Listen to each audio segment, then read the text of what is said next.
This seat isn't for people like you. Now collect your things and move before I have security remove you myself." The words landed like a gavel in a courtroom, sharp and final, and loud enough that 3 rows of first-class passengers looked up from their champagne flutes and their laptop screens and their carefully curated privacy, and the entire forward cabin of Skyline Airways Flight 447 went very, very still. Diane Hollis stood over Seat 1. With the particular posture of someone who had decided the outcome before the conversation began. Shoulders squared, chin lifted, one hand resting on the headrest of the seat above, like she was planting a flag. Her blonde hair was pinned tight against the back of her head, not a strand out of place, and her navy uniform was immaculate in the way that uniforms become when someone has worn them long enough to confuse the costume with the character. She was smiling, which was somehow the worst part of it. A smile that had been engineered over 15 years to look like customer service, but functioned in this moment like a weapon pointed directly at the young woman sitting below her.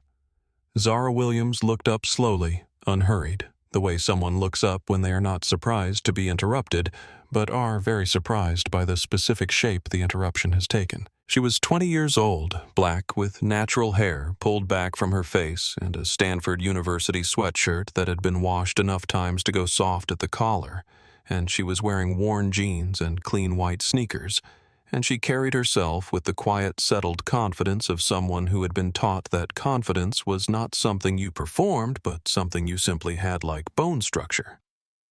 She had done nothing wrong. She had raised no voice, caused no scene, drawn no attention to herself whatsoever. She had simply existed peacefully and completely in the seat she had paid $7,200 to occupy 3 days ago. She had not even finished adjusting her noise-canceling headphones when Diane arrived.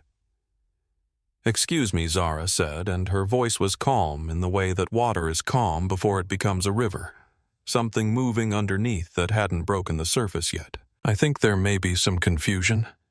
This is Seat 1A. My boarding pass says Seat 1A.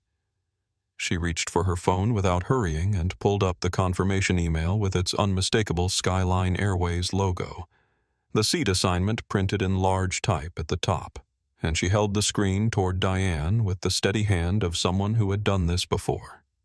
Not this exact thing, but something adjacent to it, something with the same shape and the same smell.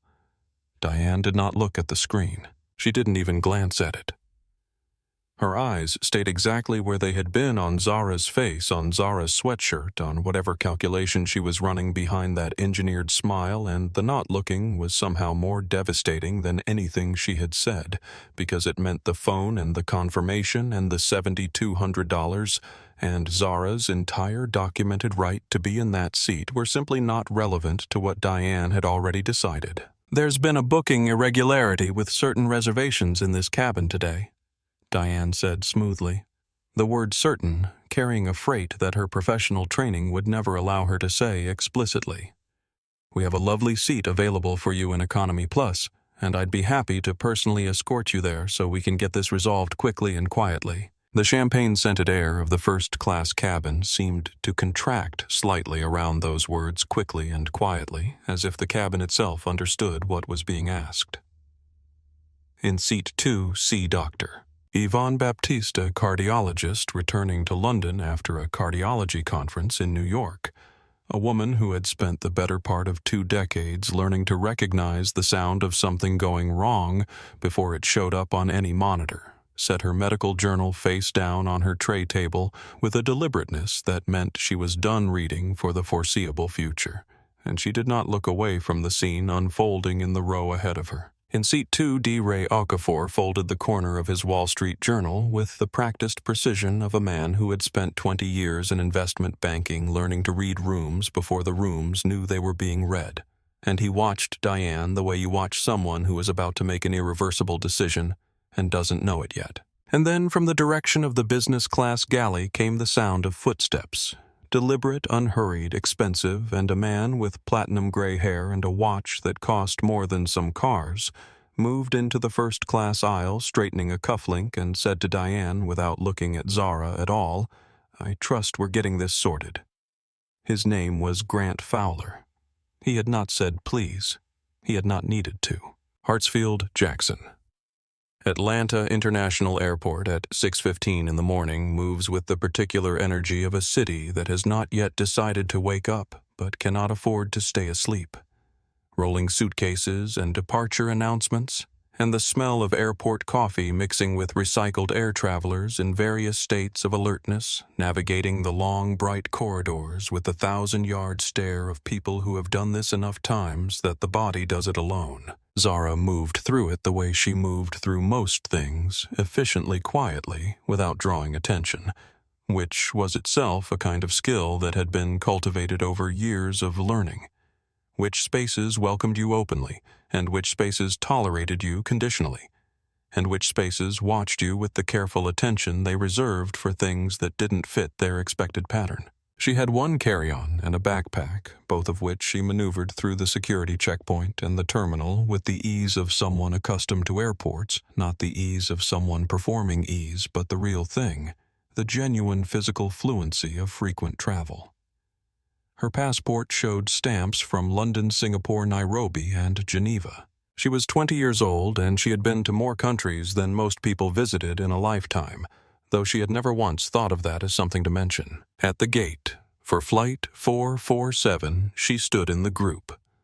One line, the first boarding group, the premium cabin line, with her boarding pass on her phone and her carry-on beside her. And she was the only person in the line who was not wearing a suit or carrying a briefcase or speaking into a wireless earpiece, and she noticed the gate agent's expression shift slightly when Zara stepped to the podium just a fraction, just the briefest recalibration of expectation before the scan beeped green, and the agent said with a smile that arrived slightly too late, "Have a wonderful flight." Zara thanked her and walked down the jet bridge. Inside the aircraft, the cabin smelled of leather and something faintly floral, the kind of deliberate calm that airlines constructed in their premium cabins to signal that the world up here operated on different rules. The overhead lights were warm and low, and the seats were wide and upholstered in pale cream, and on each tray table sat a folded linen napkin and a crystal glass waiting to be filled with something that cost more per bottle than most people's grocery budgets. Seat 1. A was a window seat on the left side of the aircraft, and Zara settled into it with the quiet efficiency that had become second nature. Bag stowed under the seat in front, jacket folded and placed across her lap. Seatbelt fastened, the small ritual of making a space your own. She turned toward the window and watched the ground crew moving below in the gray Atlanta dawn orange batons in hand. Luggage carts zipping between the belly of the aircraft and the conveyor belt with the focused urgency of people on a schedule that didn't bend. She felt calm. She always felt calm before things went wrong. It was only in retrospect that she recognized the feeling as the particular piece that preceded turbulence. From the galley near the front of the aircraft, Diane Hollis was doing her pre-boarding walkthrough when her gaze moved to seat 1A and stopped. Her expression didn't change dramatically. It wasn't a wince or a frown. Nothing so legible as that. It was more like a very subtle tightening, a fractional compression of the jaw, the kind of micro-reaction that passes in under a second but carries an entire conversation inside it. She turned away from the first-class cabin and moved back into the galley without approaching Zara, without speaking to her, without acknowledging her in any way. In the galley's narrow corridor, junior flight attendant, Priya Nair, was working through the printed passenger manifest, and her finger moved down the list until it stopped at a line near the top. She read it twice. Her expression shifted in a way she couldn't quite explain, something between alertness and unease, and she filed it away without saying anything because Diane was already moving back through the curtain, and the moment had passed before Priya had decided what to do with it. Ray Okafor settled into seat 2D, ordered sparkling water, and opened his journal. He noticed Diane noticing the girl in 1A. He noticed the noticing, and then he noticed himself noticing, and he turned a page without reading it. The cabin doors sealed with a soft, pressurized hiss, and somewhere in the front galley, Diane Hollis's heels began moving toward the first-class aisle with the deliberate rhythm of someone who had already made up her mind. Diane approached seat 1. The way a weather system approaches. You felt it before it arrived, a change in pressure, a drop in temperature, something in the air rearranging itself around a center of force. "Sweetheart," she said, and the word was coded in something that looked like warmth from a distance but felt up close like the opposite of it. The kind of warmth that is actually a demand disguised as concern. "I just need to verify a few things about your reservation before we push back. There seem to be some irregularities with certain bookings in this cabin today, and we just want to make sure everything is in order for you." Zara looked up from her window and held out her phone with the confirmation email already open, the seat assignment printed clearly at the top. The Skyline Airways logo unmistakable. The charge of $7,200 listed 2 lines below. She held the screen steady and waited, and the waiting had its own kind of authority. Diane did not take the phone. She did not look at the screen. For the second time. "The issue isn't the booking itself." Diane continued her smile, maintaining its structural integrity with professional discipline. "It's the verification tier associated with this class of service. Some reservations require additional documentation that we don't always receive through standard online booking channels, and when that documentation isn't present, we're sometimes required to make accommodations that best serve the overall passenger experience." It was an impressive sentence, fluent jargon dense, entirely meaningless, and it hung in the air of the first-class cabin like something that smelled faintly of what it was covering. From seat 2, Sea Doctor. Baptiste watched with the focused stillness of someone who had spent a career distinguishing between things that looked like problems and things that actually were. From seat 2, D. Ray Okafor turned another page he did not read. Grant Fowler, who had settled himself into the aisle near the front galley and was straightening his cuffs with the patience of a man who considered other people's time less valuable than his own, moved fractionally closer to the scene, not enough to insert himself directly, but enough to make his presence felt as a kind of ambient pressure, the way money sometimes exerts gravity without saying anything. "I need to get to London," he said to Diane, addressing her rather than Zara, as if Zara were a logistical inconvenience. Rather than a person, a problem on a manifest, rather than a human being sitting in a seat she had paid for. "Whatever this is, I'd appreciate having it resolved before we lose our pushback window." Diane's posture shifted almost imperceptibly, but Ray Okafor caught it from 2 rows back, the way a person shifts when they feel authority arriving from behind them, some bilateral support that makes their next move feel less like a choice and more like an inevitability.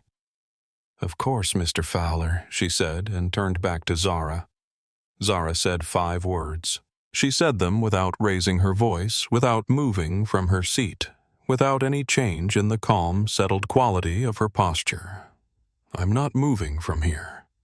The sentence fell into the cabin the way a stone falls into still water, not loudly, but with a disturbance that spread outward in all directions and reached every surface.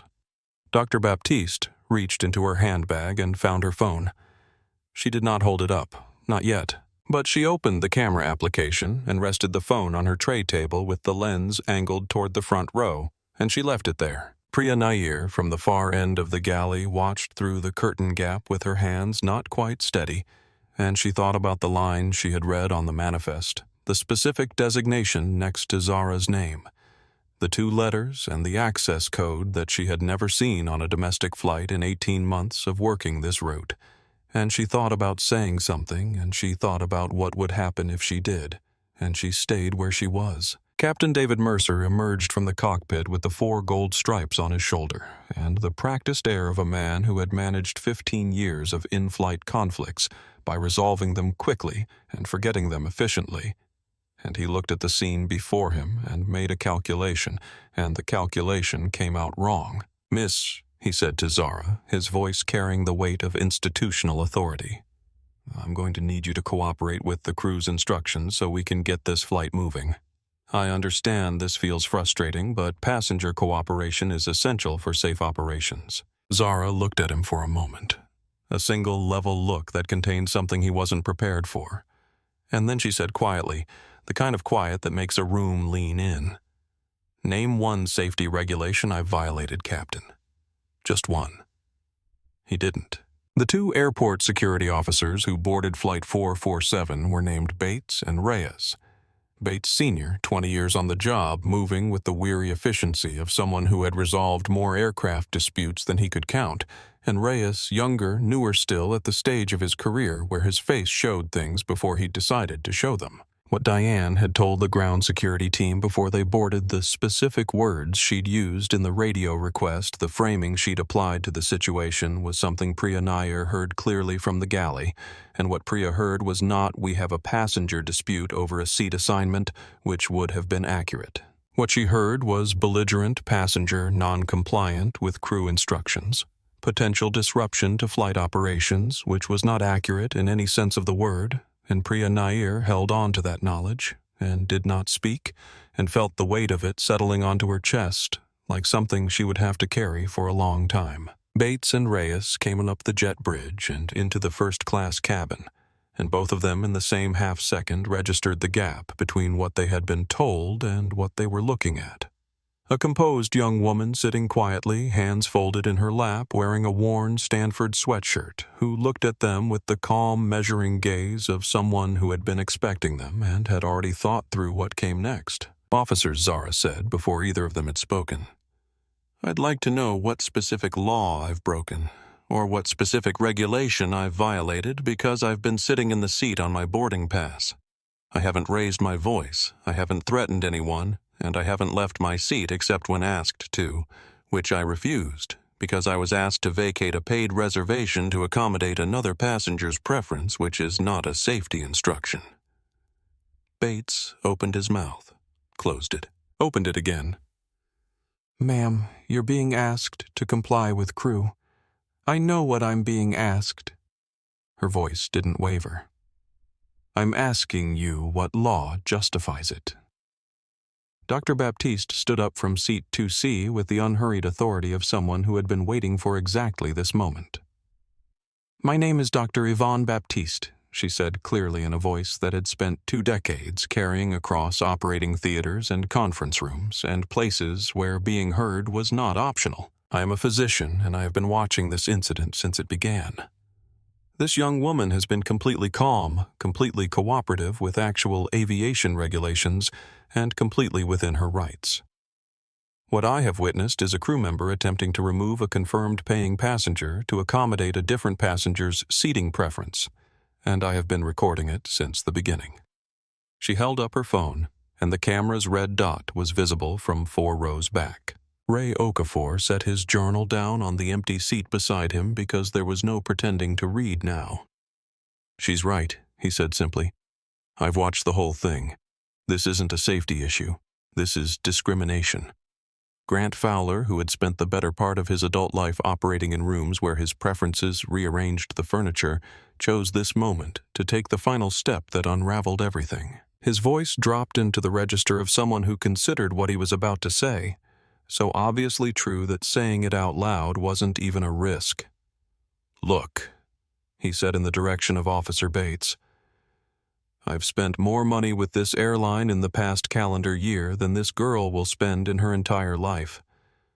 I think we all know how this should work." The word "girl" went through the cabin like a current. Zara did not react. She was still. She was so completely still that the stillness itself became a kind of statement more powerful than any response she could have given, more devastating than outrage, more permanent than argument. She simply sat in the turbulence of Grant Fowler's casual dismissal and did not move, and the not moving was the most eloquent thing in the room. In the galley, Priya opened her personal phone and typed a note, 7 lines, time-stamped specific, and saved it in a folder labeled Evidence. And her hands were not steady, but her finger was when she pressed Save. Zara reached for her phone, found the contact labeled Dad. Let her finger hover above it for a moment, not from hesitation but from something that looked to anyone watching like a decision being made that had already been made a long time ago. She pressed call. The line connected. Then the aircraft's cellular service degraded to nothing, and the call fell away, and the screen said, "Call failed," and Grant Fowler said with obvious satisfaction, having trouble reaching someone, "Zara stood." She gathered her jacket from her lap and placed it over her arm with the same careful, unhurried precision she had used to fold it when she boarded, and she picked up her backpack and slung it over one shoulder, and she walked toward the aircraft door without being touched, because she had said she would go without being touched, and she kept her word. At the door, she turned back to the first-class cabin, not to the officers, not to Diane, not to Grant Fowler, settling himself into the seat she had just vacated, but to the cabin itself, to the people in it who had watched some recording, some silent, some somewhere in between. She said 3 sentences the way you say things you have rehearsed, not because you planned to say them, but because you have lived them long enough that they have become automatic. You can remove me from this seat, but you cannot remove the fact that I paid for it, that I've done nothing wrong, and that this is being recorded from 4 different phones. She paused for one breath. I'll let my father know what happened. Then she walked off the plane. Behind her, Grant Fowler reached for the champagne that had been waiting in the cup holder of seat 1A since before any of this began, and he drank it. In a glass-walled boardroom on the 42nd floor of a building in Seattle with floor-to-ceiling windows showing the Puget Sound, gray and vast in the early morning light, Calvin Williams was in the middle of a sentence about aircraft financing when his phone lit up on the table beside his notepad and showed him his daughter's name. He stopped mid-sentence. The 6 aviation executives across the table from him, men who ran companies worth hundreds of millions of dollars, men who had been building toward this meeting for 6 months, men whose assistants had coordinated 3 time zones to make this hour possible, watched Calvin Williams look at his phone and stand up from his chair with the kind of deliberate calm that people in his position cultivate over decades, because the alternative to calm is something you cannot afford when your decisions affect 15,000 employees and a fleet of 200 aircraft. Gentlemen, he said, gathering nothing, taking nothing, leaving everything on the table because everything on the table could wait. I need to step out. Family. He said it the way he said everything once, clearly without apology. Calvin Williams was 53 years old and had the physical bearing of someone who had spent his early life in the Air Force and never entirely stopped, not rigid, but grounded, the kind of presence that didn't expand to fill rooms so much as make rooms feel more serious by being in them. He was wearing a charcoal suit that was well made without being ostentatious, and the only thing he wore that suggested anything about the scale of his life was the watch on his left wrist, a dark-faced timepiece understated expensive in the way that things are expensive when they are bought to last rather than to be seen. Zara had an identical one. He had given it to her when she left for Stanford, and he had told her it wasn't a gift, it was a tool, and one day she would understand what kind. He understood it now, standing in the hallway outside the boardroom, staring at the words, "Call failed," on his screen. Calvin Williams had grown up in the Brewster Douglas projects in Detroit, in a city that was already mid-collapse, raised by a grandmother who cleaned office buildings from 11 at night to 6 in the morning and came home smelling of industrial floor wax and the particular exhaustion of someone carrying other people's messes. He had enlisted in the Air Force at 18 because it was the most efficient door he could find out of a place that was engineered to keep people exactly where it found them, and the Air Force had given him something that no one could repossess: the ability to read aircraft the way other people read faces, to understand systems, to see where things were going to fail before they failed. He had come home at 22 and taken a job as a baggage handler at Detroit Metropolitan Airport, not because it was all he could find, but because it was the closest point of entry into the industry he had already decided to own. And he had spent every lunch break in the break room studying spreadsheets and aircraft maintenance manuals while his coworkers thought he was reading sports scores and nobody had taken him seriously, which was fine because he was not doing it for them. His first contract, the one that became the foundation of everything that followed, came when he noticed that a small regional airline was hemorrhaging money on maintenance costs for an aging fleet they couldn't afford to replace. He walked into their offices with a proposal written in a spiral notebook and typed up on a computer at the public library. His company would purchase their aircraft, refurbish them to operational standards, and lease them back at rates lower than the airline's current maintenance expenditure. The executives had laughed. not cruelly, just with the reflexive dismissal of people who had learned to screen out proposals from people who didn't look like proposals were supposed to look. His numbers were flawless. His projections were conservative. His financing was solid because he had spent 4 years building relationships with every small bank and credit union in southeastern Michigan that would take his calls. 6 months later, Williams Aviation Group owned its first aircraft. 25 years after that, Williams Aviation Group held leases on over 200 aircraft worldwide, provided communication, navigation, and data management systems to dozens of airlines, and employed more than 15,000 people across 3 continents. And Calvin Williams had never once forgotten what it felt like to be the man in the break room that nobody was taking seriously, because that feeling was what he had built everything on top of, like a foundation that was also a reminder. He had made sure Zara understood that not as a story about suffering, but as a story about architecture, the way certain experiences, if you refuse to let them diminish, you can become the structural support for everything you build afterward. When she was 12 and a restaurant hostess had looked at the two of them and suggested with a smile identical to Diane Hollis's that they might be more comfortable somewhere else, Calvin had handed the woman his credit card and said, "We'll take the table we reserved, please." And they had sat in the best booth in the restaurant and ordered whatever they wanted, and he had left a tip that made the manager come over, and on the way home he'd told Zara, "Never let them see you sweat. Take up your space and make them adjust to you." He stepped into the elevator and called Jerome Nash. "Jerome, find a flight." Zara tried to reach me from an aircraft. The call came through the satellite relay. "I need the flight number, the airline, and the current ground status. Now!" The elevator descended. Calvin stood in it with his hands still and his face controlled, and something beneath both of those things that was neither still nor controlled at all. Jerome Nash had worked for Williams Aviation Group for 11 years, had run the operations center in Detroit for the last 4 of them, and had been told when he took the job that his primary qualification beyond the decade he'd spent as an air traffic controller was that he did not panic, which Calvin Williams had identified as rarer than most people assumed. He did not panic now. He pulled up the satellite relay log on his primary screen and cross-referenced the timestamp of the failed call with the active aircraft database. This took 40 seconds, which was 35 seconds less than it would have taken anyone else in the building, and what came back made him sit forward slightly in his chair.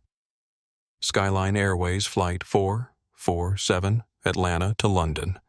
Heathrow Boeing 787-9 Dreamliner.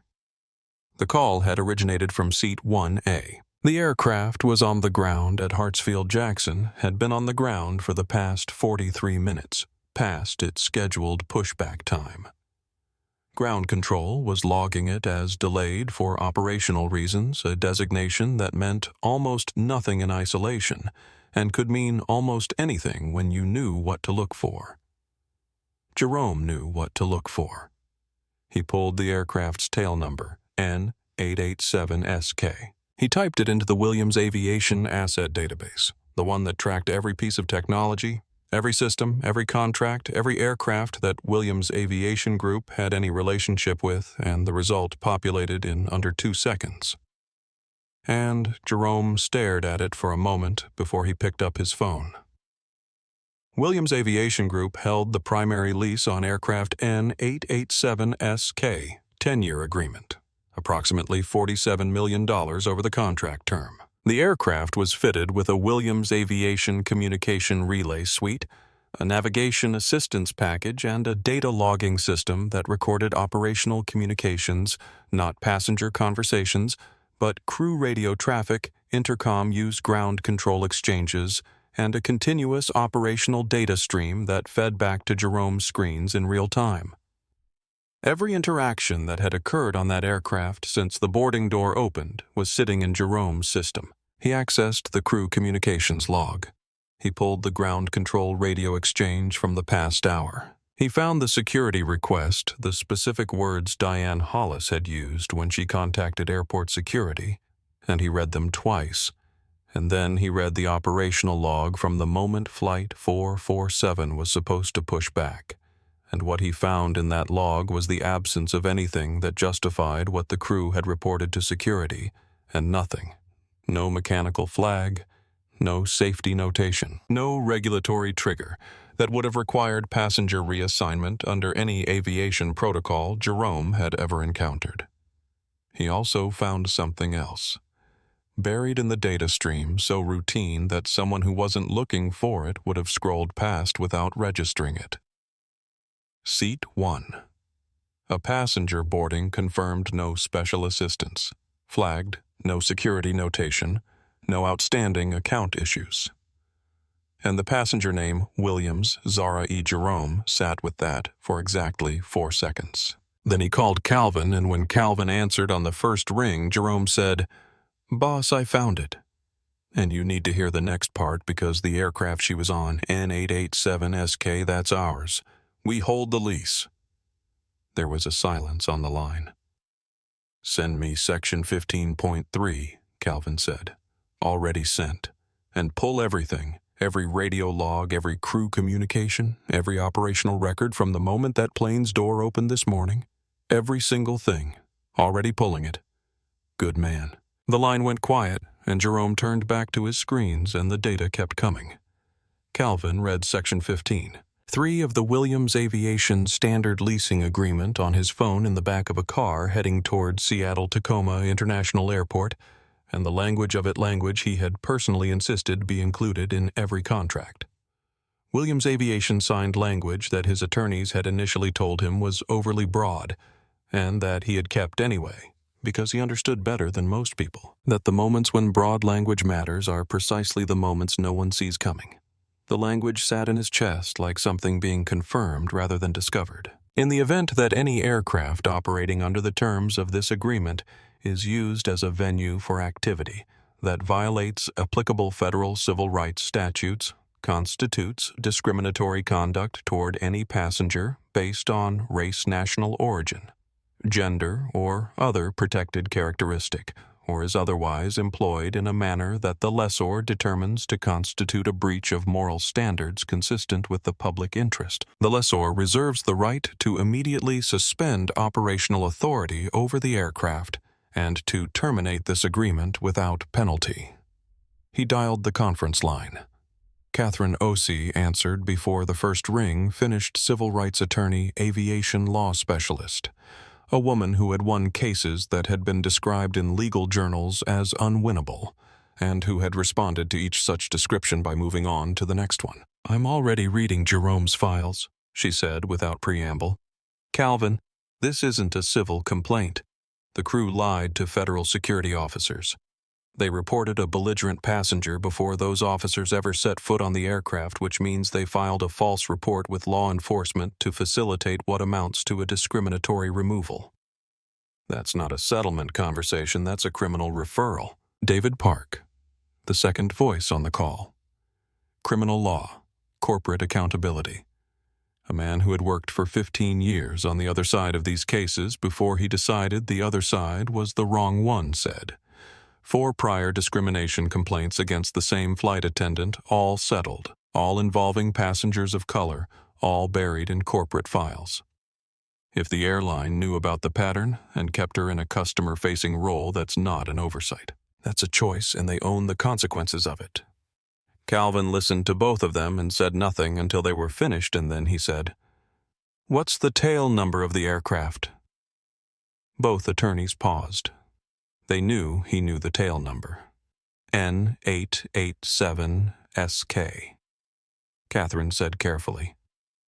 "That's one of ours," Calvin said. "We hold the lease. Section 15.3 applies." He let that sit for one beat. "I want the Gulfstream ready. Wheels up in 20 minutes. I want both of you on it. I want Jerome patched in via satellite, and I want a complete federal complaint drafted before we land at Atlanta." He paused. "Also call the Department of Transportation's Civil Rights Division directly, not their public line, the direct number. Tell them we'll be providing a complete operational log from the aircraft in question, and that we expect federal investigators on site within the hour. Catherine said, Calvin, if you invoke Section 15. 3. You could ground their entire international fleet. We're talking about 43 aircraft. I know how many aircraft we have under contract with Skyline Airways," he said. I'm asking if you've thought through the Catherine." His voice was not raised. It was the opposite of raised. It was compressed flat, every excess ounce of anything that wasn't intention removed from it. "They dragged my daughter off a plane she paid to be on. I've thought through everything." The Gulfstream was ready in 18 minutes. The airport security office where Zara was brought after being walked off flight 447 was the kind of room that communicated its own message through its design. Fluorescent lighting that flattened everything into the same gray-white neutrality. A table bolted to the floor, 2 chairs, a clock on the wall that moved with the particular slowness of clocks in rooms where people would rather not be measuring time. It smelled of industrial cleaner. And something underneath that, something older, the accumulated residue of hundreds of difficult conversations conducted in a space designed to make you feel small enough to agree to whatever resolved the situation fastest. Zara did not feel small. She had decided somewhere on the jet bridge between the aircraft door and this room that she was not going to feel small, and decisions like that, when you had been taught to make them early enough, had a way of holding. She sat in one of the chairs with her backpack on the floor beside her and her hands folded on the table and her posture exactly as it had been in seat 1. Not rigid, not performed, just the natural architecture of someone who had been taught that how you carry yourself in a difficult moment is as important as what you say in it. Officer Reyes was in the room with her standing near the door, and he had the particular discomfort of someone who has been told a story that doesn't match the person in front of him and doesn't know yet what to do with the gap. He had been told belligerent, non-compliant, potential flight disruption. He was looking at a 20-year-old woman sitting quietly at a bolted-down table who hadn't raised her voice once. "You're being held pending review of the incident on board," he said, because he was required to say something official. "Officer Bates will be back with—" "I understand," Zara said. "Not cold, not warm, just accurate." Reyes shifted his weight from one foot to the other. The clock moved. Zara's phone buzzed. She picked it up and read the message from her father. And something in her face, something that had been held very carefully in neutral since Diane Hollis's heels first clicked toward her seat, shifted just fractionally, like a structure settling slightly onto a stronger foundation. The message was 7 words and a period. "Don't say anything else. I'm coming. Dad." She set the phone face down on the table and unfolded her hands and refolded them the other way. Back on flight 447, still at the gate, still motionless, the pushback tug still waiting. The first-class cabin had transformed in ways that the crew had not anticipated and could not now control. Dr. Baptiste's video had been live for 22 minutes. It had been viewed at last count by 87,000 people, a number that was climbing with the momentum of something that had caught exactly the right current at exactly the right moment. Her caption was 11 words. "This is what discrimination looks like when it wears a uniform." Ray Okafor's LinkedIn post had been shared 46 times in the first 30 minutes, almost entirely within professional networks, finance, corporate law, executive leadership, the precise demographic that made up Skyline Airways' most profitable customer segment. 3 of the shares included comments from people announcing that they were canceling their corporate travel accounts with the airline effective immediately, and one of those people ran the travel budget for a Fortune 100 company that represented in a single contract more annual revenue than Skyline Airways earned in its entire first-class cabin in a quarter. Grant Fowler was rating financial news on his tablet in seat 1A and had no idea that he was, at this moment, the subject of approximately 40,000 comment threads, most of which were not saying anything he would have enjoyed reading. Diane was doing her pre-departure checklist with the focused professionalism of someone who believed with genuine conviction that the storm had passed. Priya Nair was in the galley, her personal phone in her hand, her anonymous employee complaint already submitted, staring at the confirmation screen that said, "Report received, high priority flag applied," and feeling something she couldn't quite name, which was the specific relief of a person who has finally done the thing they knew they should have done earlier. And then the radio in the cockpit crackled, and Captain Mercer's face, visible through the open cockpit door, went through 3 expressions in approximately 2 seconds, and the third one was the one that stayed. The Gulfstream G650 crossed the southeastern United States at close to the speed of sound, and inside its cabin, the atmosphere was the opposite of its exterior, still focused, almost quiet. The kind of quiet that collects around people who are working rather than waiting. Calvin sat at the forward table with his phone and 3 legal pads covered in Jerome's data summaries, and Catherine Osei and David Park sat across from him with their laptops open and their voices low and precise. 4 prior complaints, Catherine said, scrolling through a document she had pulled from Skyline Airways' publicly available EEOC filings, cross-referenced against a sealed settlement database that she had access to through channels that it was not necessary to explain in detail. Diane Hollis, senior flight attendant, 15 years of service, 4 formal discrimination complaints, filed by passengers over 8 years, all involving passengers of color, all in first-class or premium cabin contexts, all settled internally with non-disclosure agreements that prevented the complainants from speaking publicly. The airline has known about this pattern for at least 8 years. They kept her in the premium cabin, specifically, David said, without looking up from his screen. The high-value routes, the international flights. Every complaint is from first class or business class. He paused. That's not negligence. That's institutional knowledge that was actively suppressed. Calvin's jaw tightened almost imperceptibly. What's the criminal exposure significant? The false report to security. Diane specifically characterized Zara as belligerent before the officers boarded, which is a material false statement to federal officers made in the course of a discriminatory act.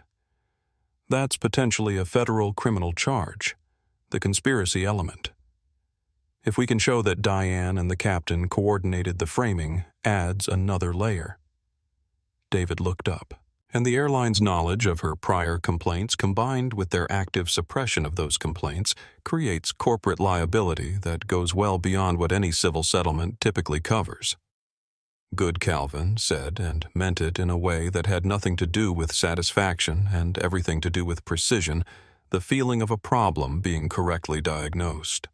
Jerome's voice came through the satellite connection, slightly compressed but clear. Boss, I've got the full communication log from the aircraft. The sequence is clean. Diane contacted ground security at 6:52, approximately 9 minutes before the officers boarded. She used the words belligerent passenger and potential flight disruption in the initial request. At that point, Zara had been sitting quietly in her seat for 40 minutes and had not raised her voice once. The log shows no mechanical flags, no safety events, no regulatory triggers, nothing that would have required a passenger to move under any aviation protocol. The only event in the log prior to the security request is an internal intercom call between Diane and the cockpit at 6:44. Catherine wrote something on her notepad with the quick, certain strokes of someone taking down evidence. The captain was involved from the beginning. It appears so, Jerome said. Calvin looked out the window of the Gulfstream at the cloud cover below, the same sky Zara's flight had been sitting beneath for the past hour. And he thought about his daughter in a security office at Hartsfield-Jackson, with her hands folded and her face composed and the weight of everything she had done, nothing to deserve pressing down on her from all sides. And then he stopped thinking about it because thinking about it was not what she needed him to do right now. Jerome, he said, what's the tail number N887SK? Pull up section 15.3, already open. Prepare protocol 7. Don't execute yet. Wait for my instruction. Below them on the ground, the situation was accelerating in ways that no corporate communications team could have predicted or prepared for, because the velocity of what was happening online was not following the usual pattern of a customer service story or even a discrimination complaint. It was following the pattern of something that had been waiting to be witnessed that had found in Dr. Baptiste's clear-eyed recording, and Ray Okafor's precise professional language, and Priya's anonymous report the exact combination of documentation that turned an incident into evidence. The hashtag Skyline ground had accumulated over 1 million mentions in the time it took the Gulfstream to cross Tennessee.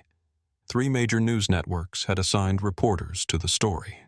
Skyline Airways stock had fallen 4% in the first 30 minutes of after-hours trading and was still moving. The airline's customer service lines had fielded over 600 cancellation requests, and the corporate travel manager for a major pharmaceutical company, not Grant Fowler's company, an entirely different one, had issued an internal memo to her team, suspending all Skyline Airways bookings pending review. In the Skyline Airways corporate headquarters in Dallas, the crisis communications director was simultaneously fielding calls from CNN, The Washington Post, and the Associated Press, and the word she kept using to her assistant was catastrophic, which was accurate but incomplete because the catastrophic part hadn't arrived yet. The catastrophic part was at 31,000 feet, moving south-southeast, and would be on the ground in 40 minutes. The call came through to Captain Mercer's cockpit at 7:41, routed through ground control, with a priority designation that Mercer had seen exactly once before in 15 years of flying, and that one time had involved a mechanical emergency that grounded the aircraft for 3 days. Skyline 447, the ground controller said. Be advised we have a priority aircraft requesting gate access at Concourse F. Williams Aviation Group corporate jet, tail number N650WA. The aircraft's owner has requested direct communication with your crew regarding an operational matter on board your aircraft. Please stand by. Captain David Mercer sat very still in his seat for approximately 4 seconds. Every senior pilot at Skyline Airways knew Williams Aviation Group. They knew it the way they knew the names of the manufacturers who built their aircraft as a fundamental structural part of the industry. They operated in something so embedded in the infrastructure of their daily operations that it was easy to forget it was not Skyline's own. Williams Aviation Group held the leases on 43 Skyline aircraft. Williams Aviation's communication systems were in this cockpit. Williams Aviation's navigation assistance package was in every long-haul Skyline flight. Williams Aviation's data relay was the reason Mercer's instruments communicated with ground systems with the reliability they did. Calvin Williams was the reason this aircraft existed as a Skyline flight. Ground, Mercer said carefully. Say again. The owner of Williams Aviation is requesting communication with this crew. Affirmative Skyline 447. Mr. Williams has specifically requested communication regarding the passenger removal incident documented in your aircraft's operational log. Please stand by for priority communication transfer. There was a soft click, and then a voice came through, not over the intercom, not through cabin speakers, just directly into the cockpit headset, and the voice was level and quiet and precise in the way that voices become, when the person speaking them has decided to spend their words carefully because every one of them is going to matter. Captain Mercer, Calvin said. This is Calvin Williams, CEO of Williams Aviation Group. I believe you've had an eventful morning. Mercer's hand moved to his headset almost involuntarily, as if adjusting it might adjust the situation. Mr. Williams. Yes, sir. There was an incident involving a passenger seating dispute that has been... Her name is Zara Williams, Calvin said. She is 20 years old. She is a junior at Stanford University. She was on her way back to London to complete an exchange program at Oxford. She purchased Seat 1A on your aircraft 3 days ago for $7,200 using her own money. She has not raised her voice at any point today, has not violated any aviation regulation, and was removed from your aircraft to accommodate another passenger's preference for her seat. A pause. I have the operational logs, Captain. All of them. Every crew communication, every radio exchange, every piece of data your aircraft transmitted this morning through systems that my company installed, maintains, and owns. Another pause. Are you following me so far? Mercer said. Yes, sir, because there was nothing else to say. Your senior flight attendant reported my daughter as a belligerent passenger to airport security before those officers set foot on this aircraft. That is a false report made to federal officers in the course of a discriminatory act. Your captain, that would be you, was contacted via intercom 8 minutes before security was called and did not intervene. The aircraft you are sitting in belongs to my company under a leasing agreement that includes a moral turpitude clause that I personally required, be included in every Williams aviation contract. The voice did not rise, did not accelerate, did not do anything that could be mistaken for emotion, though what was underneath it was as far from emotionless as anything Mercer had ever heard.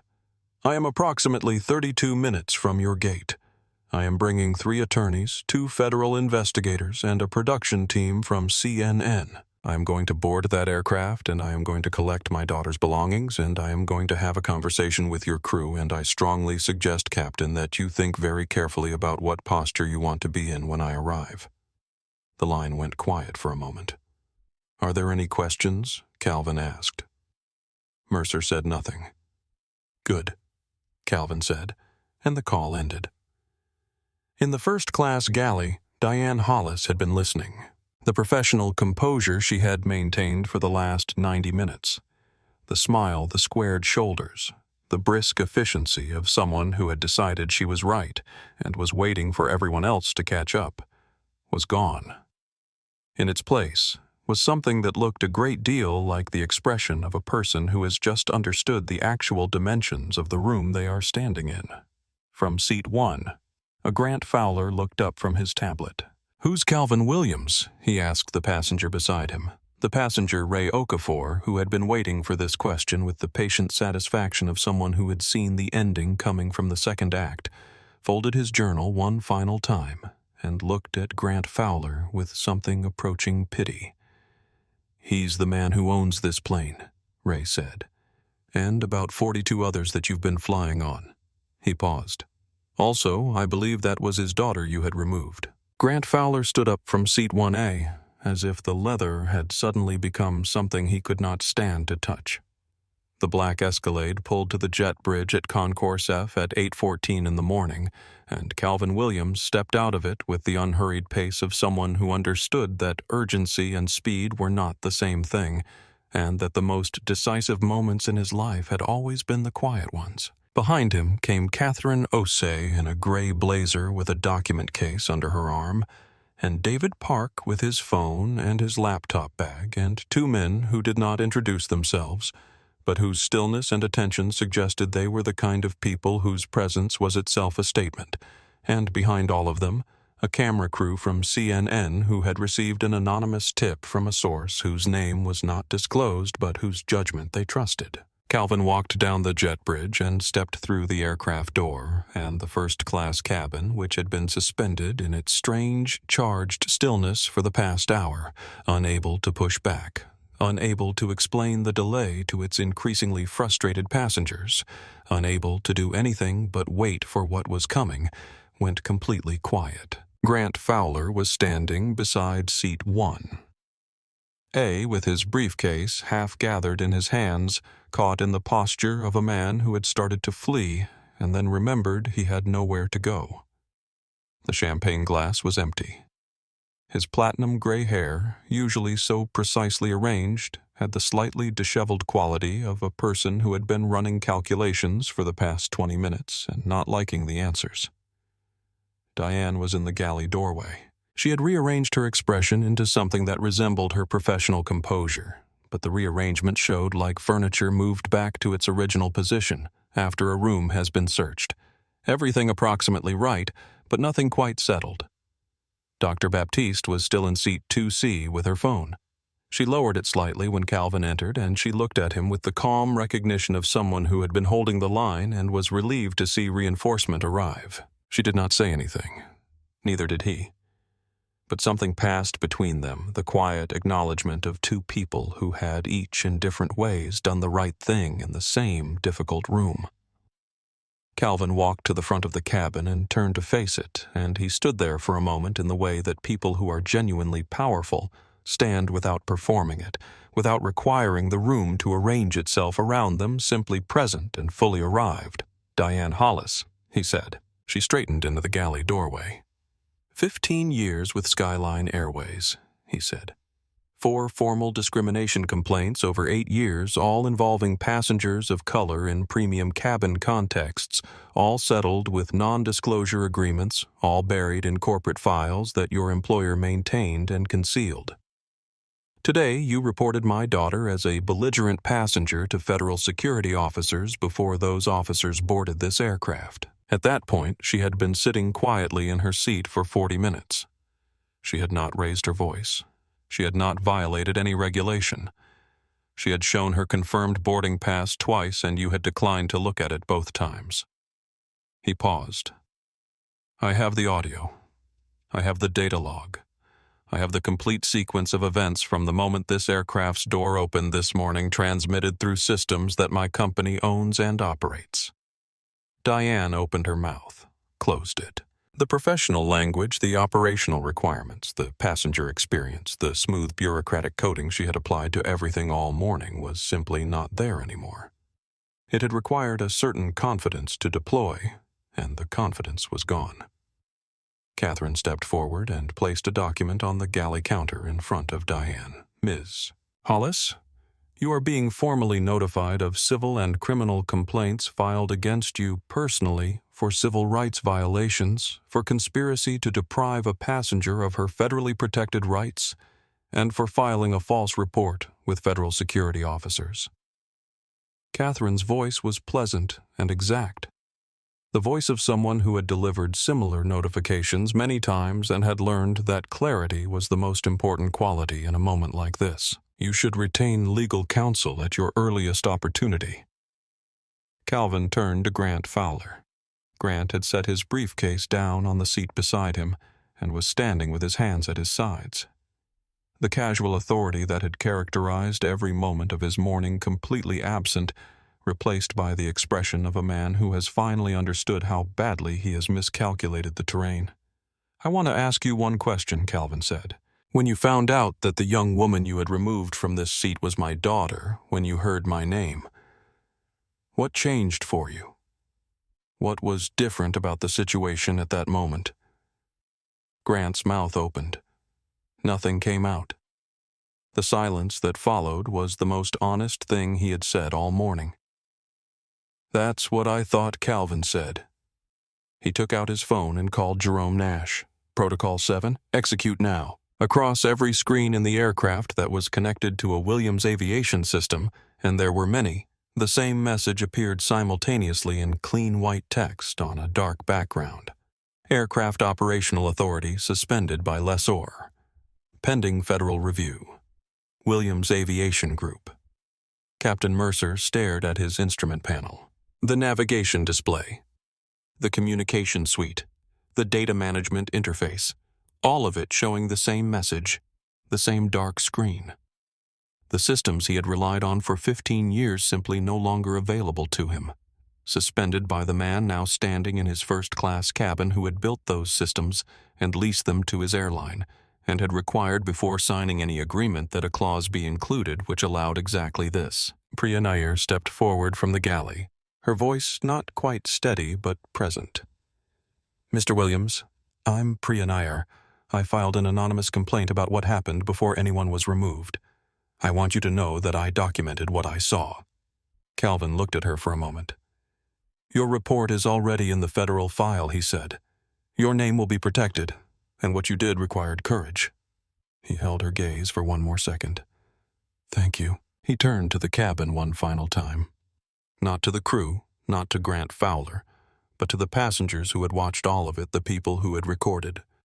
The people who had spoken, the people who had been silent, and all the gradations in between. My daughter paid $7,200 to sit in this seat, he said. She did nothing wrong. She was removed because some people in this cabin decided that she didn't look like she belonged here. He let that land. This aircraft is grounded pending a complete federal investigation. Your flights will be rebooked on other carriers at Skyline Airways' expense. I am sorry for the disruption to your day. He paused. I am not sorry for anything else. He walked off the aircraft and the cameras followed him across the jet bridge, and behind him, the first-class cabin of Flight 447 sat in its grounded silence, every system locked, every screen showing the same dark message, the champagne warm in its flutes, and the leather seats empty, and the morning light coming through the windows at an angle that made the whole thing look somehow exactly like what it was. The airport security office looked exactly the same as it had 2 hours ago. The fluorescent lights, the bolted table, the clock moving too slowly, but the quality of the waiting inside it had changed the way the quality of air changes in a room when a window is finally opened. Zara was still sitting in the same chair, same posture. Hands folded, face composed, when the door opened and Calvin Williams walked in. He was alone. He had left the attorneys and the investigators and the cameras outside because what happened next was not for any of them. He sat down in the chair across from his daughter and looked at her, and for a long moment neither of them said anything, and the silence was not uncomfortable. It was the particular silence of two people who have known each other long enough to let the important things settle before they're spoken. Zara looked at her father across the table and said quietly, "I called you." "I know," he said. "I'm here." She nodded once, and something in her face, the controlled, careful composure that had held since 6:15 that morning. Through Diane's smile and Grant's dismissal and the security office and the clock, and all of it released just slightly the way a held breath releases. And she looked briefly like what she was, a 20-year-old woman who had been through something she should not have had to go through, sitting across from the one person in the world she had always known would come. Calvin reached across the table and covered her folded hands with one of his, and that was all. And it was enough. Officer Reyes gathered his notepad from the corner of the room and walked quietly to the door and let himself out, pulling it shut behind him with the care of someone who understood that the room had changed its function. What followed happened quickly, and it happened completely. Diane Hollis was terminated before the end of the business day. Her access badge deactivated her locker, cleared her personnel file flagged for federal review. The Department of Transportation's Civil Rights Division opened a formal investigation before noon. Captain Mercer was suspended pending the outcome of that investigation, and 2 federal investigators met with him at the airport that afternoon in a different security office where the conversation lasted 4 hours. Grant Fowler received a certified letter from Skyline Airways' legal team, informing him that his status as a preferred customer had been revoked and that he was permanently banned from all Skyline Airways flights effective immediately. His company's corporate travel contract worth approximately $2 million annually to the airline was terminated by his own company's travel manager, who sent the cancellation with a one-line explanation. "We do not do business with airlines that operate this way." Skyline Airways CEO Alicia Park arrived at Hartsfield-Jackson that evening. She did not come to negotiate. She came because Catherine Osei had made it clear in a call that lasted 7 minutes that the alternative to coming was 43 grounded aircraft and a federal enforcement action that would make every decision Skyline Airways had made in the past 8 years a matter of public record. Park accepted every term Calvin's team presented. Mandatory bias, retraining for all customer-facing staff, an independent passenger advocacy office with genuine investigative authority, and the establishment of the Zara Williams Foundation, $40 million directed toward scholarships for Black students pursuing careers in aviation engineering and civil rights law. The announcement went out that night. 3 weeks later, Zara Williams walked through the departure level of Hartsfield-Jackson with her carry-on and her backpack and her noise-canceling headphones around her neck, moving through the airport with the same quiet efficiency she always had, the same practiced fluency of frequent travel, the same complete absence of performance. She went through security without incident. She walked to the gate without incident. She boarded Group 1 first call and walked down the jet bridge and into the aircraft and found her seat. Seat 1A. She stowed her bag and folded her jacket across her lap and turned to the window. And when the welcome message appeared on the seatback screen, the one that ran on the Williams Aviation in-flight management system, the one that her father had built it, said as it said to every passenger, "Welcome aboard," but below the standard message, because Jerome Nash had quietly updated the passenger recognition protocol the week before, it said, "Welcome home, Ms. Williams." Zara looked at it for a moment. She put her headphones on. She closed her eyes. Outside the window, the tarmac stretched away toward the runway in the early morning light, and the ground crew moved below with their orange batons and their focused urgency, and somewhere in the distance an aircraft lifted from the earth with the sound of something that had been waiting patiently for a long time, finally, completely free. If this story moved you, please take a moment to like this video and subscribe to our channel. It genuinely helps us bring more stories like this one to people who need to hear them. Share it with someone who has ever been told in any way that they don't belong somewhere they earned the right to be. And drop a comment below. We read every single one. We'll see you in the next story.